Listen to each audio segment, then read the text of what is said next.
Kemuliaan kepada Allah Bapa dan Putra dan Roh Kudus. Amin. Shalom. Saudara-saudara, kembali kita bertemu di dalam channel YouTube Yehuda Dihargo. Saudara, hidup di zaman akhir ini sebagai murid Kristus yang harus banyak belajar, mengisi jiwa dan rohnya dengan firman, hikmat, dan pengetahuan.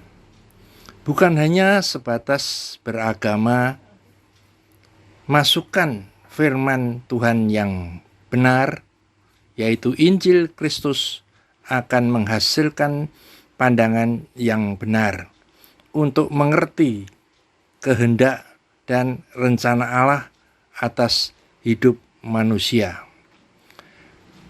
Melemahkan kebiasaan-kebiasaan buruk dalam daging. Sebaliknya, masukan yang salah membuat pandangan menjadi salah dan menjauhkan dari kehendak rencana Allah, membangun dan menguatkan kebiasaan buruk, hawa nafsu daging, dan keduniawian. Saudara, kita harus waspada terhadap tipu daya iblis yang berusaha merusak jiwa manusia dengan mengisi segala keinginan-keinginan duniawi dan menyesatkan dengan Injil manusia yang memberikan masukan-masukan hal-hal yang berorientasi seputar kebutuhan manusia di bumi. Dengan khotbah-khotbah motivator yang bersifat menghibur dan sensasi. Saudara, kita harus mempunyai roh yang peka, dapat membedakan mana yang benar dan mana yang salah, sehingga tidak diombang-ambingkan oleh angin pengajaran, oleh tipu daya dalam segala kelicikan manusia, karena akan datang waktunya orang tidak dapat lagi menerima ajaran sehat, tetapi mereka akan mengumpulkan guru-guru menurut kehendaknya untuk memuaskan keinginan telinganya. Mereka akan memalingkan telinganya dan dari kebenaran dan membukanya bagi dongeng.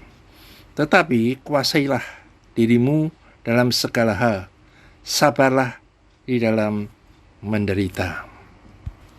Saudara, firman yang akan kita bahas saat ini temanya adalah ada kuasa di dalam darah Yesus.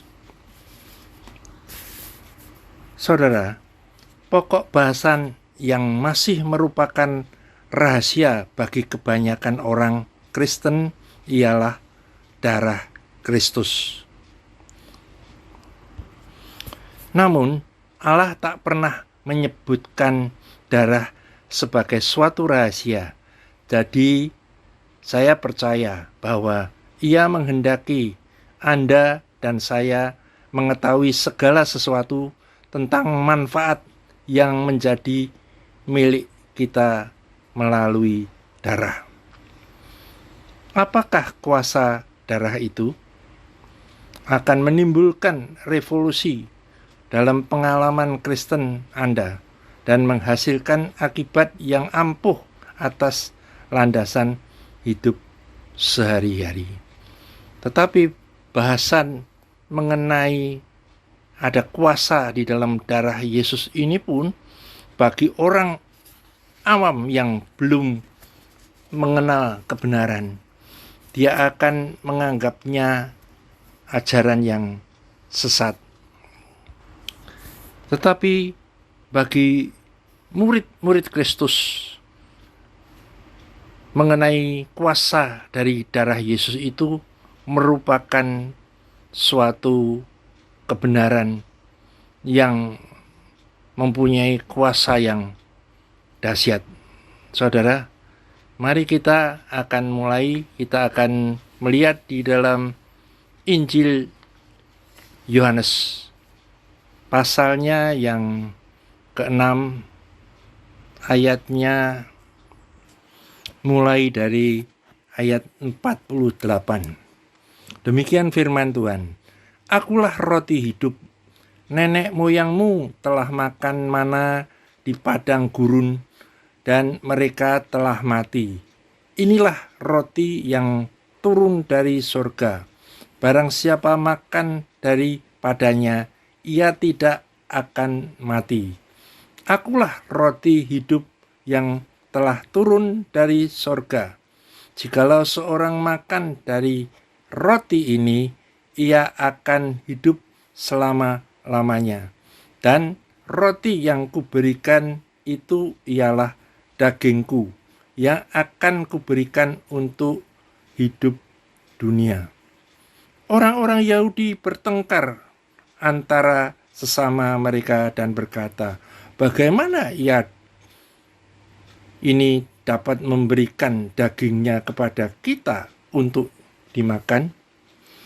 Maka kata Yesus kepada mereka, aku berkata kepadamu, sesungguhnya jikalau kamu tidak makan daging anak manusia dan minum darahnya, kamu tidak mempunyai hidup di dalam dirimu. Barang siapa makan dagingku dan minum darahku, ia mempunyai hidup yang kekal, dan aku akan membangkitkan dia pada akhir zaman. Sebab dagingku adalah benar-benar makanan, dan darahku adalah benar-benar minuman.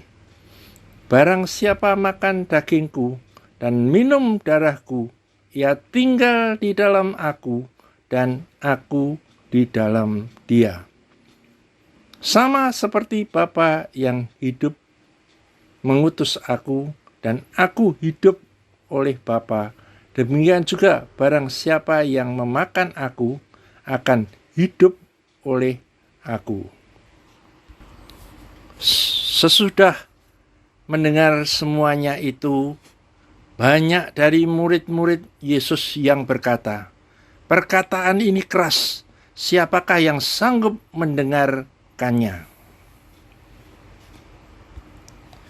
Mulai dari waktu itu, banyak murid-muridnya mengundurkan diri dan tidak lagi mengikuti dia.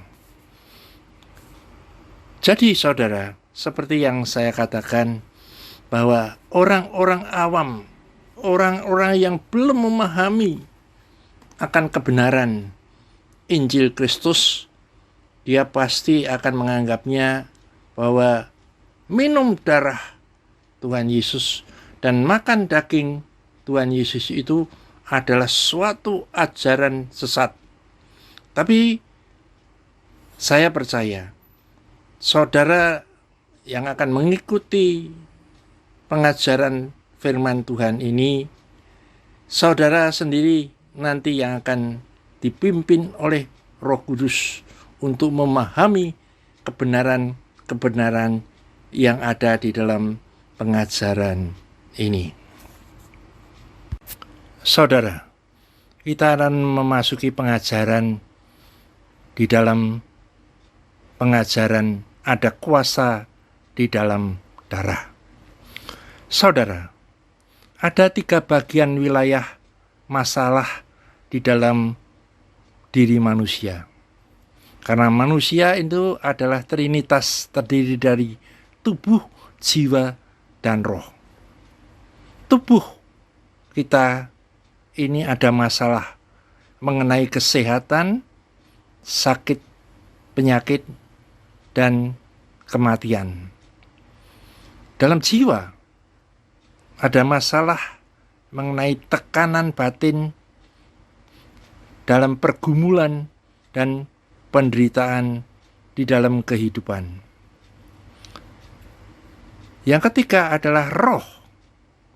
Itu bagian masalah, yaitu ketulian, tidak bisa menampung suara Allah atau sinyal dari Allah.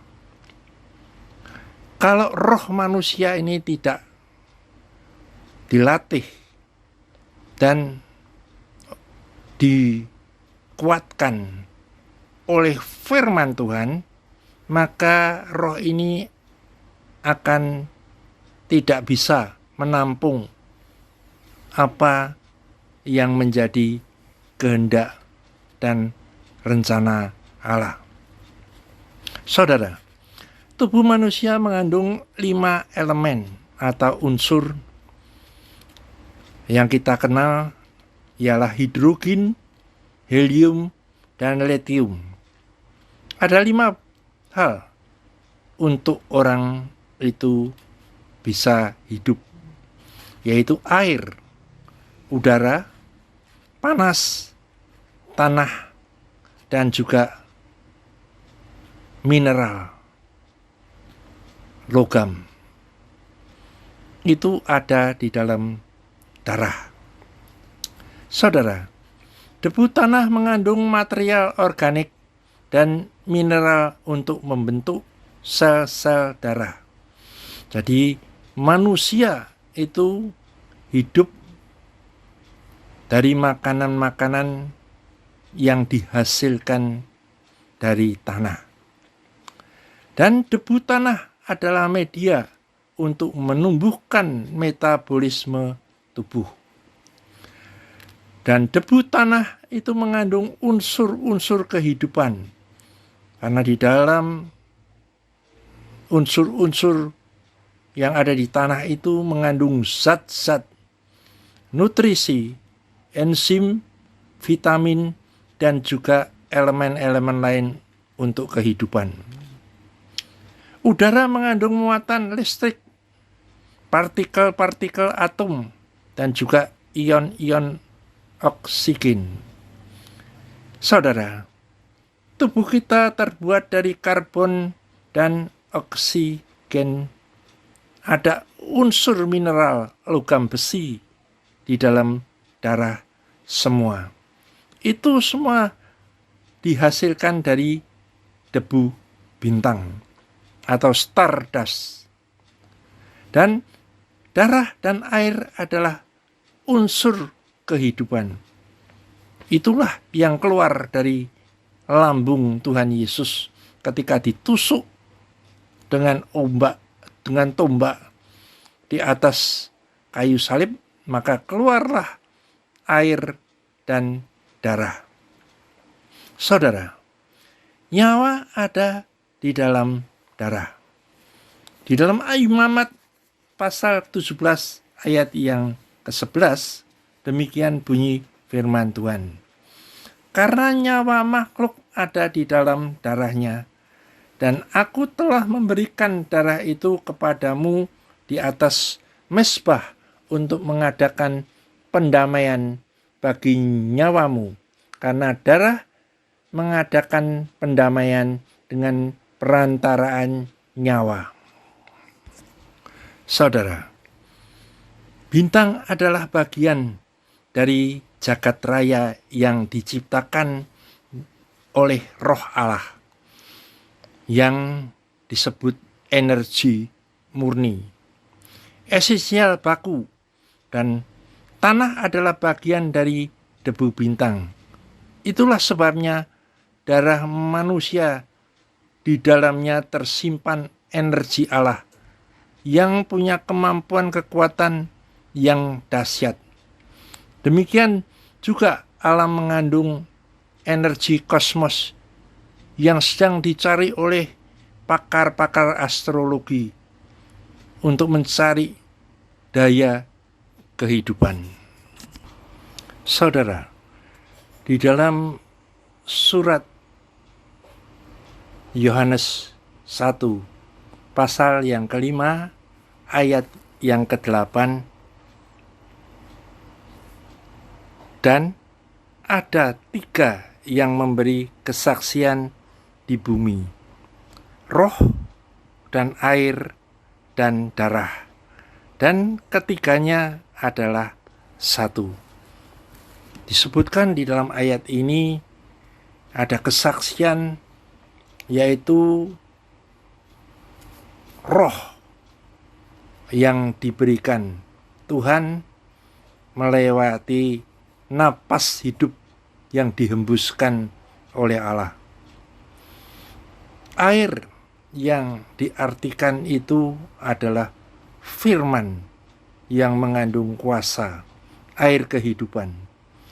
Dan darah itu adalah energi. Ini semuanya ada di dalam tubuh manusia, merupakan suatu kesatuan. Nafas Allah yang dihembuskan, yaitu zat ilahi yang mengandung kuasa spiritual yang punya kemampuan untuk membuat mujizat. Jadi saudara harus melatih roh manusia menjadi kuat dengan menaruh firman Allah ke dalam roh yang akan menyucikan, menghidupkan, memperbarui, memberikan kekuatan ketika terjadi tekanan atau stres, sehingga kekuatan Allah akan muncul keluar dari roh kita untuk mengatasi. Karena kuasa firman Allah itu sifatnya mengatur, memelihara, menopang, memulihkan segala sesuatu. Saudara, dan darah Yesus itu menyuntikkan tenaga ke dalam tubuh Anda. Darah Yesus sumber tenaga tersembunyi untuk menggiatkan firman Allah dalam hidup Anda ketika memasuki hadirat Allah untuk berdoa. Dan juga darah Yesus untuk mengikat hati dan kemauan kita kepada Sang Pencipta. Saudara, firman Allah bekerja dalam hidup Anda ketika doa-doa Anda dilandasi hak-hak yang diperoleh dari darah Yesus yang tertumpah di atas kayu salib. Saudara, secara medis, darah adalah unsur kehidupan. Jadi, tanpa darah dan air, manusia tidak akan dapat hidup. Karena nyawa ada di dalam darah. Dalam perjanjian lama, darah sebagai sarana penebusan dosa melalui darah binatang.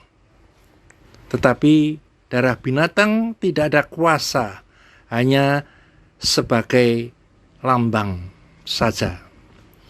Dalam perjanjian baru, darah Kristus itu sebagai sarana penebusan dosa. Karena di dalam darah Yesus ada kuasa yang mempunyai energi yang luar biasa. Saudara, melalui penumpahan darah Yesus, perjanjian yang dibuat dengan jasa penyalipan menyediakan setiap kebutuhan jasmani dan rohani, termasuk pengudusan, hidup kekal, tenaga rohani, dan kuasa juga disediakan.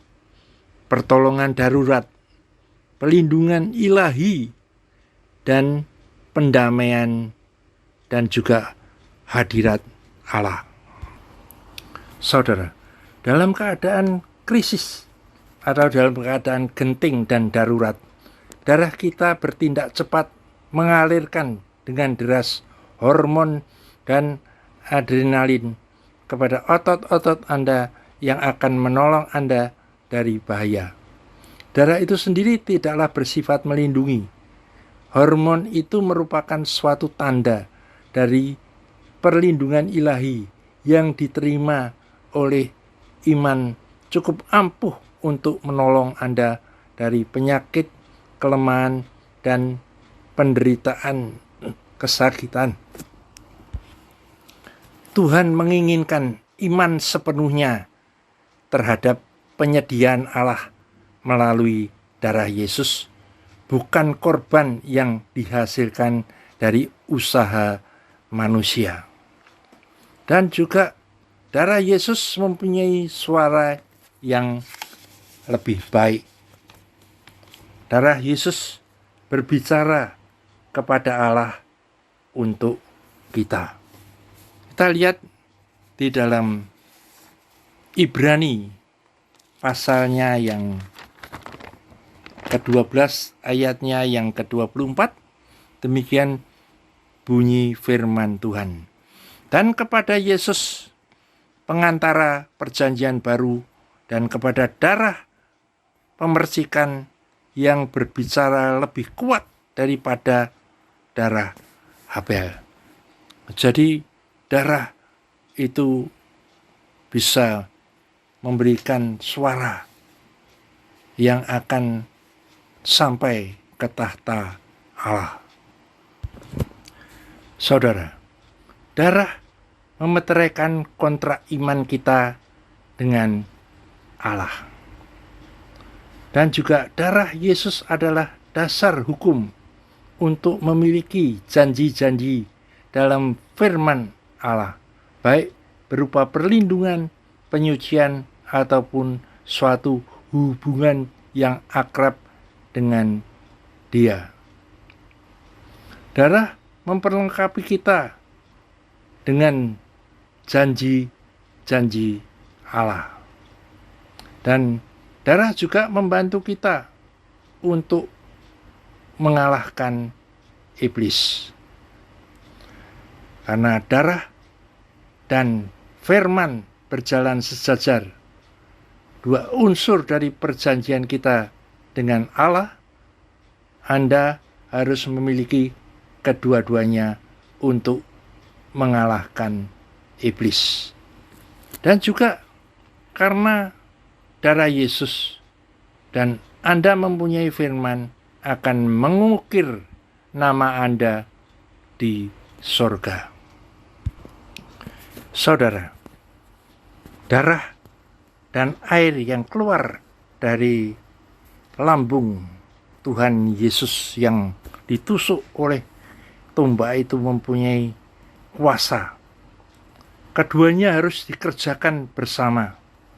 Karena darah adalah kehidupan dan air adalah kelimpahan. Darah mempunyai manfaat, yaitu membawa sel-sel makanan ke seluruh tubuh, yaitu nutrisi-nutrisi, vitamin, enzim, dan lainnya. Itu akan dibawa oleh darah ke seluruh tubuh. Dan juga darah membawa kotoran untuk dibersihkan. Dan juga darah membawa oksigen yang membawa kesegaran. Dan juga air. Air membawa manfaat untuk membersihkan, untuk kesegaran dan semangat, dan untuk kesehatan dan kekuatan. Saudara, darah yang tidak bercela, yang mendatangkan penebusan dan penudungan dosa. Darah binatang tidak cukup untuk menebus dosa, dibutuhkan darah manusia yang tidak bercacat cela, yang suci, murni, dan kudus, yang mempunyai manfaat buat penebusan dosa manusia. Saudara, untuk memahami dengan tepat kuasa darah Yesus, diperlukan suatu pengertian mengenai imbangannya dalam perjanjian lama. Darah korban dari lembu dan kambing. Dalam Imamat 17 ayat yang ke-11, Allah memberikan syarat untuk penebusan dengan menyatakan, karena nyawa makhluk ada di dalam darahnya, dan aku telah memberikan darah itu kepadamu di atas mezbah untuk mengadakan pendamaian bagi nyawamu, karena darah mengadakan pendamaian dengan berantaraan nyawa.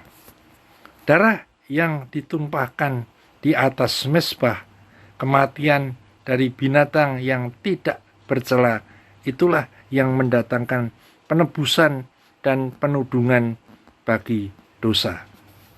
Setelah ditumpahkan, darah binatang itu dipercikkan ke atas tutup pendamaian, tutup emas pada tabut perjanjian.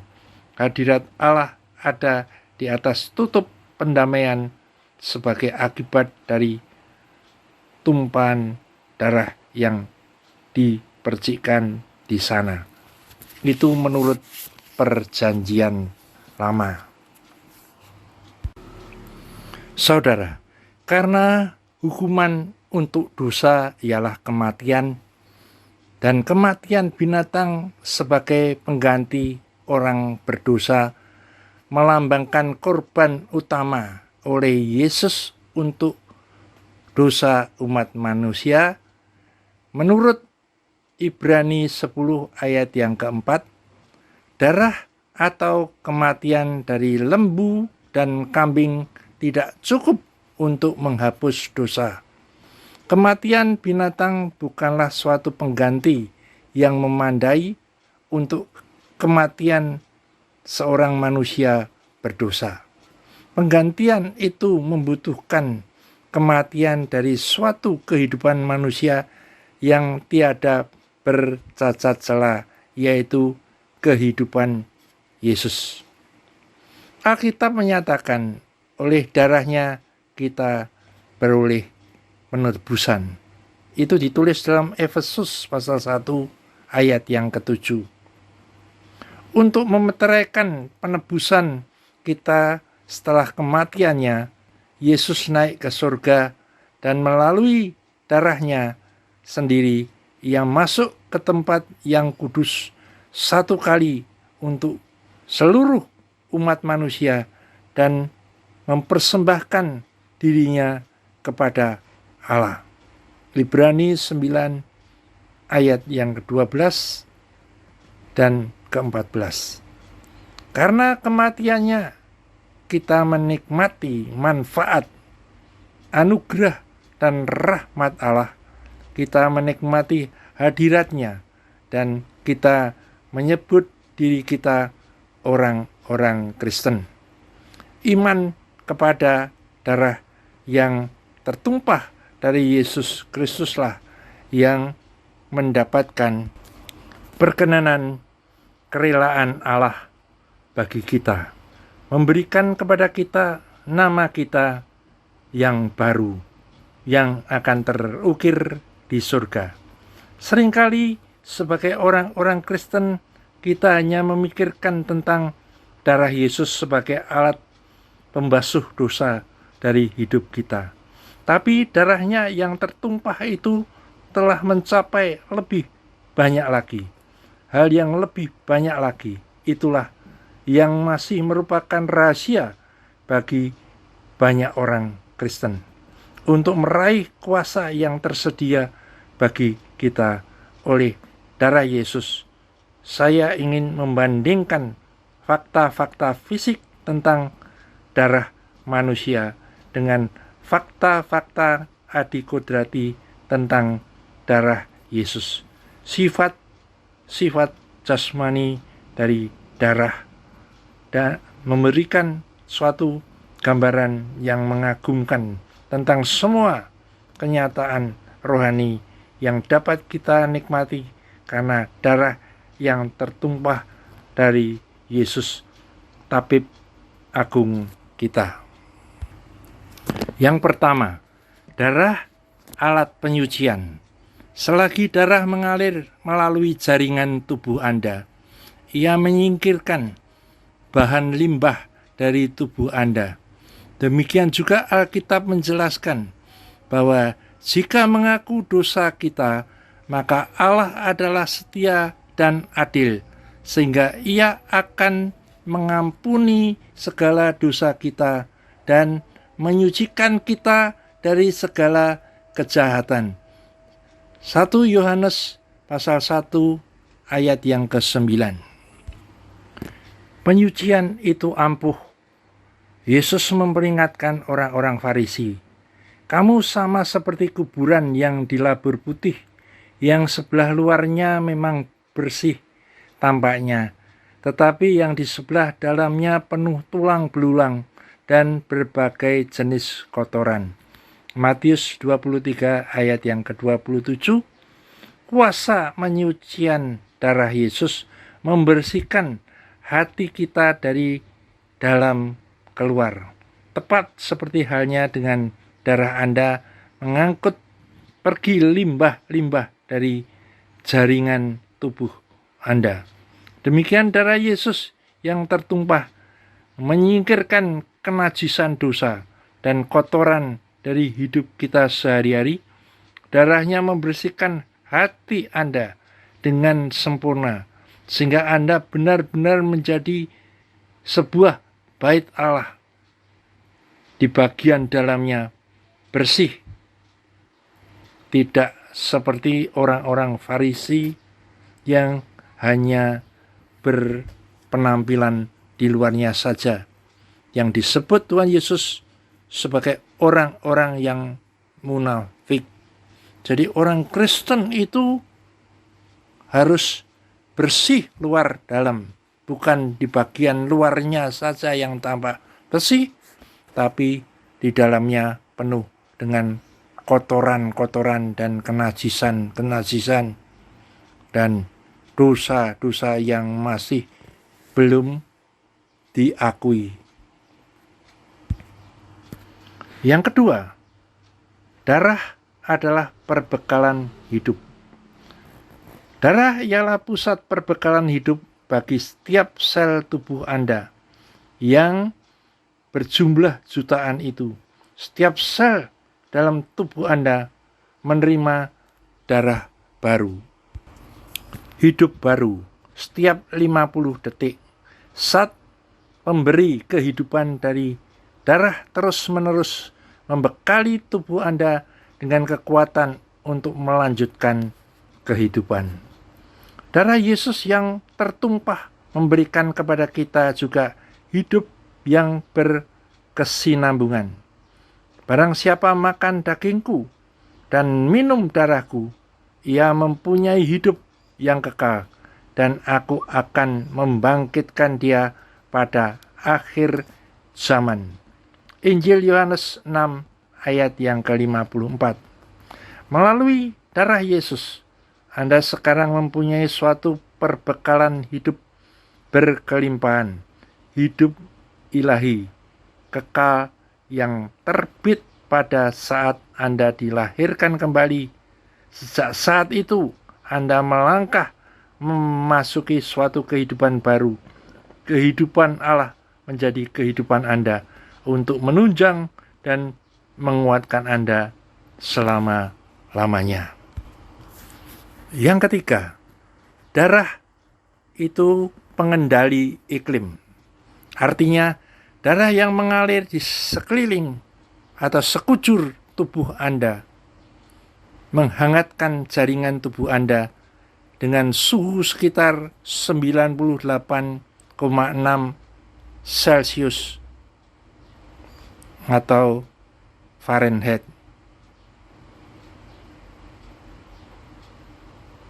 Darah Yesus juga mencegah suhu kerohanian kita agar tidak menjadi dingin. Di dalam Matius 24 ayat yang ke-12 berbicara tentang dinginnya kehidupan seseorang, yaitu Petrus. Dan karena makin bertambahnya kedudukan, maka kasih kebanyakan orang akan menjadi dingin. Tapi dalam Roma 12 ayat yang ke-11, Rasul Paulus menasihatkan kita, janganlah hendaknya kerajinanmu kendor, biarlah rohmu menyala-nyala, dan layanilah Tuhan. Sedikit banyaknya, darah Yesus merupakan pengendali iklim rohani Anda. Bagaimanakah cara agar Anda tetap terbakar bagi Allah. Di dunia yang berdosa dan dingin ini, kiranya Anda diberi tenaga oleh darah Yesus. Darahnya yang tertumpah itu memberikan Anda bahan bakar rohani, kesadaran akan hal yang telah dicapai oleh darah akan menghangatkan hubungan Anda dengan Allah. Itu akan meningkatkan suhu kerohanian Anda. Setelah menyangkal Yesus, Petrus mengikuti Tuhan dari jauh. Markus 14 ayat 54. Apakah yang memisahkan Petrus dari Tuhan? Petrus telah menjadi dingin rohaniah karena takut. Ketakutan itu mendorongnya untuk menghangatkan tangannya di dekat api unggun musuh. Suhu kerohaniannya Petrus menghujam turun, dan ini menciptakan suatu jarak antara dirinya dengan Allah. Terkadang kita melihat orang-orang Kristen undur dari Tuhan. Biasanya disebabkan oleh dosa yang tidak diakui, yang mendinginkan suhu kerohanian mereka. Betapa menyedihkan, terutama ketika Efesus 2 ayat 13 menyatakan kepada kita bahwa darah Yesus mendekatkan kita kepada Allah. Darah yang ditumpahkan Yesus untuk mengikat hati dan kemauan kita kepada pencipta kita. Di dalam Wahyu 3 ayat yang ke-16, Allah memperingatkan, karena engkau suam-suam kuku dan tidak dingin atau panas, aku akan memuntahkan engkau dari mulutku. Allah menghendaki agar kita menjadi panas. Ia telah memberikan kepada kita darah putranya yang tertumpah untuk mempertahankan suhu kerohanian kita agar tetap tinggi. Yang keempat, darah adalah sumber tenaga. Darah menyuntikkan tenaga ke dalam tubuh Anda. Ibrani 10 ayat yang ke-19 menjelaskan betapa darah Yesus memberikan keberanian kepada Anda untuk berdoa. Dan ini menghasilkan kuasa rohani. Jadi saudara-saudara, oleh darah Yesus kita sekarang penuh keberanian dapat masuk ke dalam tempat kudus. Darah Yesus ialah sumber tenaga tersembunyi untuk menggiatkan firman Allah dalam hidup Anda. Tenaga ini datang dengan satu cara, dengan memasuki hadirat Allah untuk berdoa. Secepatnya Anda dengan berani memasuki hadirat Bapa melalui doa. Dan Anda pada dasarnya sedang berucap, aku di sini karena darah Yesus yang menyucikanku. Firman Allah bekerja dalam hidup Anda ketika doa-doa Anda dilandasi hak-hak yang diperoleh dari darah Yesus yang tertumpah. Yang kelima, darah adalah pertolongan pertama semasa darurat. Kita semua mengenal perasaan panik yang ditimbulkan setelah kita nyaris mati. Perasaan yang menyebabkan kita terlompat tegak lurus sesudah terluput dari kecelakaan mobil atau sesuatu yang membuat kita takut. Lebih penting lagi, perasaan itu membuat kita bertindak cepat dalam situasi yang bertekanan tinggi.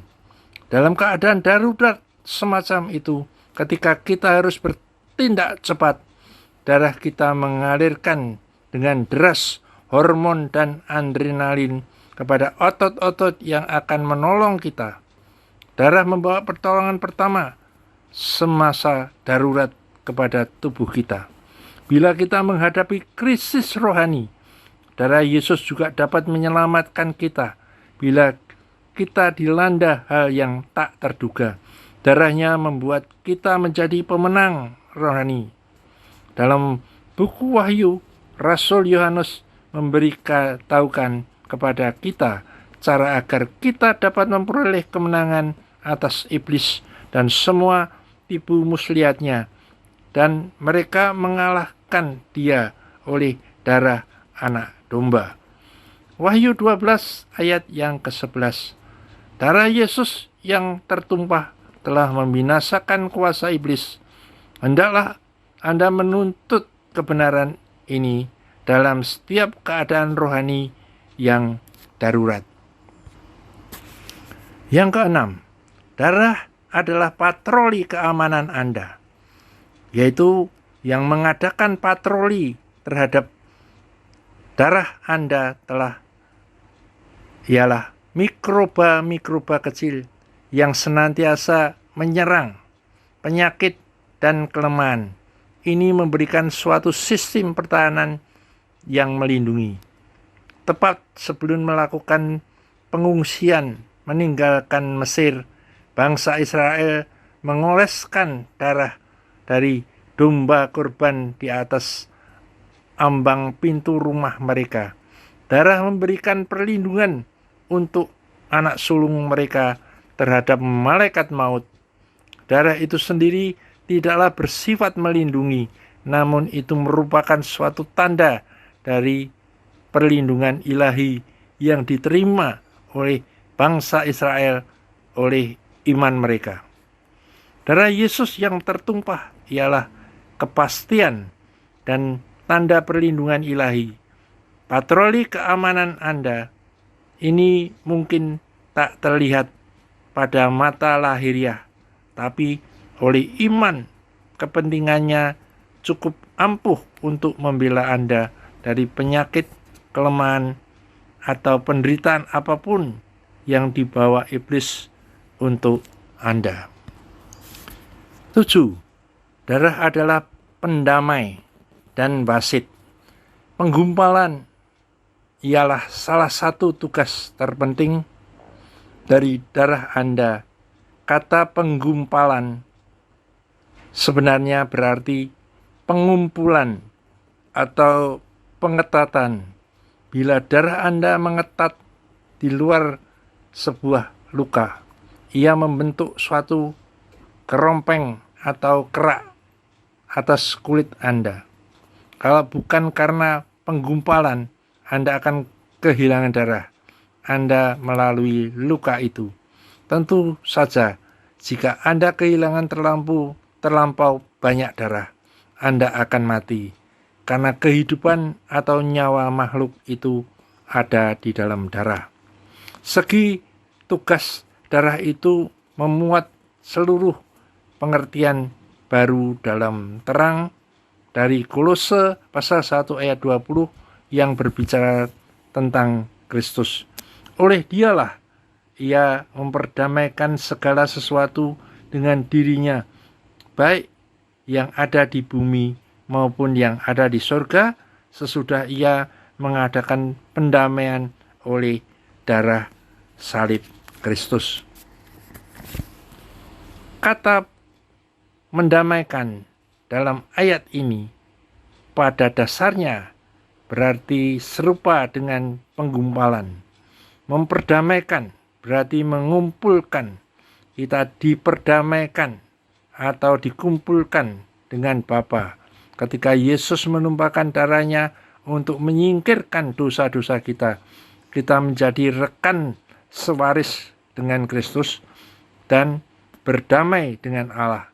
Kita bukan hanya dibuat menjadi satu dengan Allah di sorga, melainkan juga kita berdamai dengan manusia di bumi. Pernah setelah membaca ayat ini, saya juga berdoa, Tuhan, jika Kolose 1 ayat yang ke-20 akan memperdamaikan aku dengan orang-orang lain, maka aku akan mengadakan eksperimen atau pencobaan dengan ayat itu. Pernahkah Anda membuat eksperimen dengan Alkitab?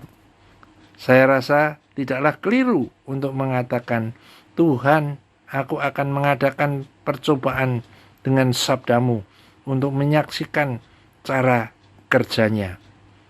Bahkan sebenarnya saya mendapati bahwa percobaan atau eksperimen semacam itu menyenangkan hati Tuhan. Percobaan saya dengan Kolose 1 ayat yang ke-20 berpusat pada kuasa darah Yesus yang tertumpah, itulah yang merubuhkan tembok pemisah dan mendamaikan kami dalam Kristus. Untuk orang-orang yang mempunyai masalah perkawinan dan bahkan untuk pasangan suami istri yang bercerai atau berpisah, perkawinan telah dirukunkan, dipersatukan oleh Kristus yang menumpahkan darahnya di kayu salib. Luka-luka lama telah disembuhkan dan dilupakan. Pencobaan saya membuktikan bagi saya bahwa darah Yesus cukup ampuh untuk mengumpulkan hubungan yang paling mustahil sekalipun. Yang ke-8, darah adalah kesempurnaan lingkungan. Dalam tubuh kita, darah memandikan setiap sel dalam cairan untuk memelihara lingkungan dan suasana yang tepat untuk tugas-tugas sel. Dalam perjanjian lama, darah korban dihamburkan di atas tutup pendamaian pada tempat yang maha kudus. Setelah itu, hadirat Allah akan tinggal di atas tutup pendamaian karena ada tudung darah yang tertumpah. Sadarkah Anda bahwa Anda dibuai dalam suatu suasana hadirat Bapa yang lestari melalui darah Yesus yang tertumpah? Darahnya menudungi kita dalam hadirat Allah sehingga kita dapat memanggilnya setiap saat. Menghadap Allah dengan hati yang tulus ikhlas dan keyakinan iman yang teguh, oleh karena hati kita telah dibersihkan dari hati nurani yang jahat. Ibrani 10 ayat yang ke-22. Hadirat Allah ialah tempat peristirahatan kekal kita karena kita dilindungi oleh darah Yesus yang tertumpah. Apakah Anda tinggal di hadirat Allah hanya ketika Anda ada di gereja? Tentu saja tidak. Anda dapat mengalami kehadirannya di dalam mobil Anda, di dapur, di tempat kerja, bahkan dimanapun juga, di tempat pekerjaan, dan itulah justru yang dikehendakinya. Darah yang tertumpah mendatangkan hadirat Bapa sebagai tinjuan kembali.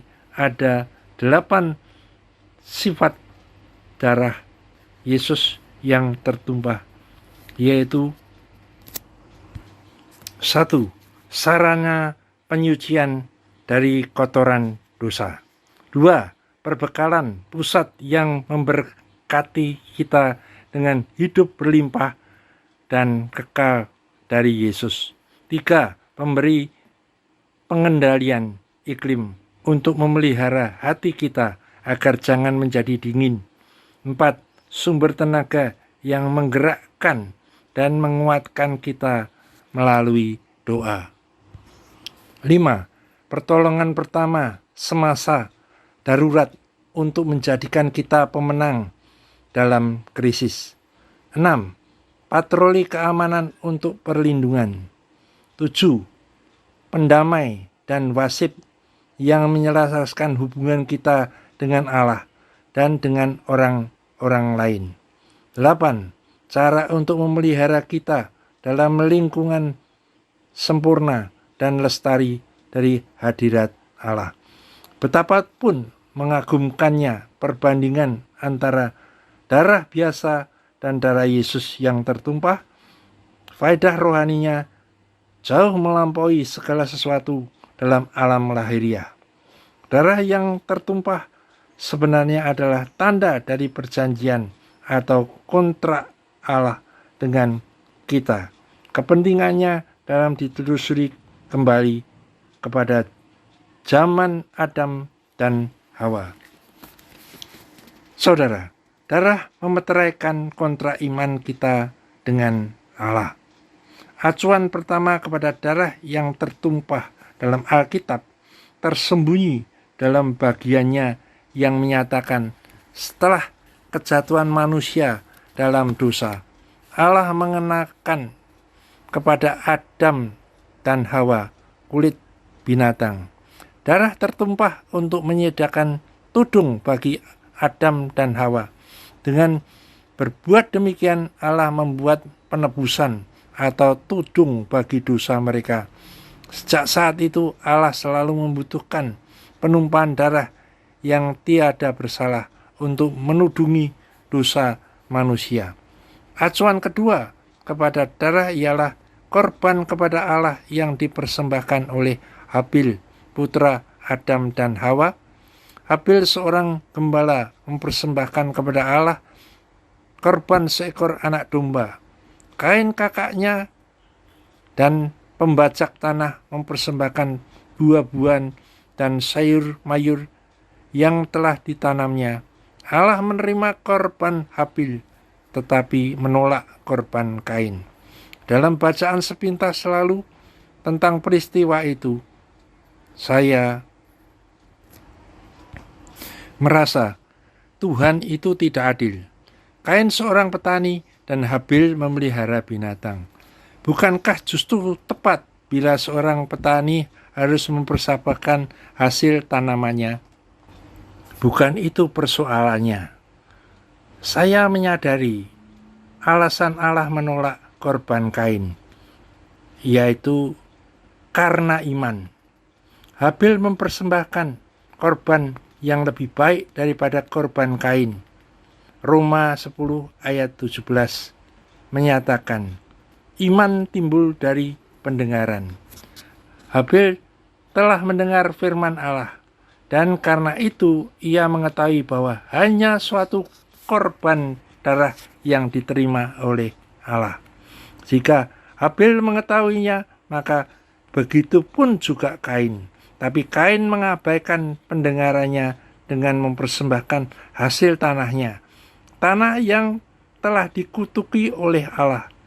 Persembahan Kain tiada menyenangkan hati Allah, karena itu merupakan suatu korban yang dihasilkan dari usaha manusiawi dan bukanlah dari iman sepenuh terhadap penyediaan Allah. Umat manusia akan selalu menghadapi jalan buntu bila berusaha melakukan segala sesuatu dengan usaha manusiawi. Patut disayangkan, kita sering menerapkannya ke dalam perjalanan hidup yang dipenuhi roh. Pernahkah Anda mencoba menolong Allah? Allah tak memerlukan pertolongan dari Anda. Ia menginginkan iman Anda sepenuhnya kepada darah putranya yang telah tertumpah untuk memenuhi setiap kebutuhan Anda. Sekali peristiwa mengingatkan kita, tak ada sesuatu apapun yang dapat Anda perbuat untuk menyenangkan hati Allah, kecuali percaya kepada karya Kristus yang telah selesai di kayu salib. Iman kepada darah Yesus yang tertumpah itulah yang diperlukan Allah supaya Anda dapat menerima pengampunan. Saudara, darah berbicara kepada Allah untuk kita. Melalui darah itu bisa bersuara seperti Habil. Darah Habil itu berbicara kepada Allah. Di Kejadian 4 ayat yang ke-10, darah Yesus bersuara, yaitu darah adikmu itu berteriak kepadaku dari tanah. Darah juga memperlengkapi kita dengan janji-janji Allah. Darah Yesus yang tertumpah adalah dasar hukum kita untuk memiliki janji-janji dalam firman Allah, baik itu berupa perlindungan, penyucian, maupun suatu hubungan akrab dengan Allah. Darah juga membawa persahabatan cinta dengan Allah. Perjanjian antara Allah dan Abraham menunjukkan suatu keakraban istimewa dari persahabatan seumur hidup. Baik dalam perjanjian lama maupun perjanjian baru, Abraham disebut sahabat Allah. Perjanjian yang mengikat Allah dan Abraham dilandasi persahabatan antara mereka. Namun, perjanjian itu bukan hanya antara Allah dan Abraham, melainkan juga antara Allah dan semua keturunan Abraham.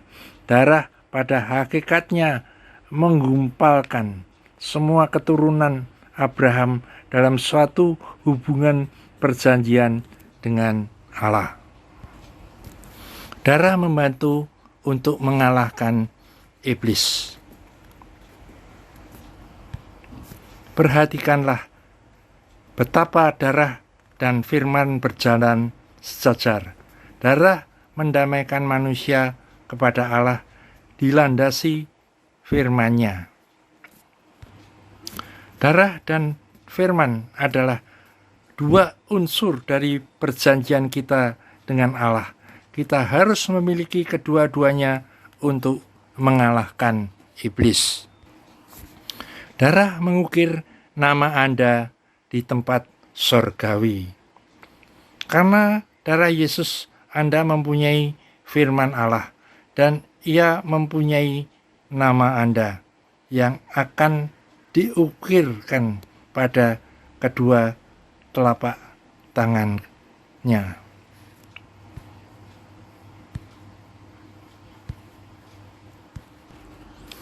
Darah melambangkan korban Kristus untuk kita dan juga untuk keturunan-keturunan kita. Darah melindungi semua generasi mendatang. Anda memiliki lebih daripada penyucian rohani melalui penumpahan darah Yesus. Perjanjian yang dibuat dengan jasa penyaliban menyediakan bagi Anda setiap kebutuhan jasmani dan rohani, termasuk pengudusan, hidup kekal, tenaga rohani, dan kuasa. Juga disediakan pertolongan darurat, perlindungan ilahi, pendamaian, dan hadirat Allah itu sendiri. Jadi saudara, setiap dan semua keuntungan dari darah adalah milik Anda. Saudara yang sudah memahami kebenaran ini, bagi-bagikanlah kepada keluarga dan juga teman-teman seiman, supaya mereka juga bisa memahami dan menerima perlindungan Allah melalui kuasa darah Yesus, dan juga untuk menghayati hidup yang berkemenangan dan berkelimpahan.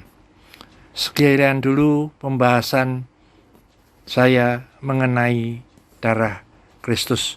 Mari kita berdoa.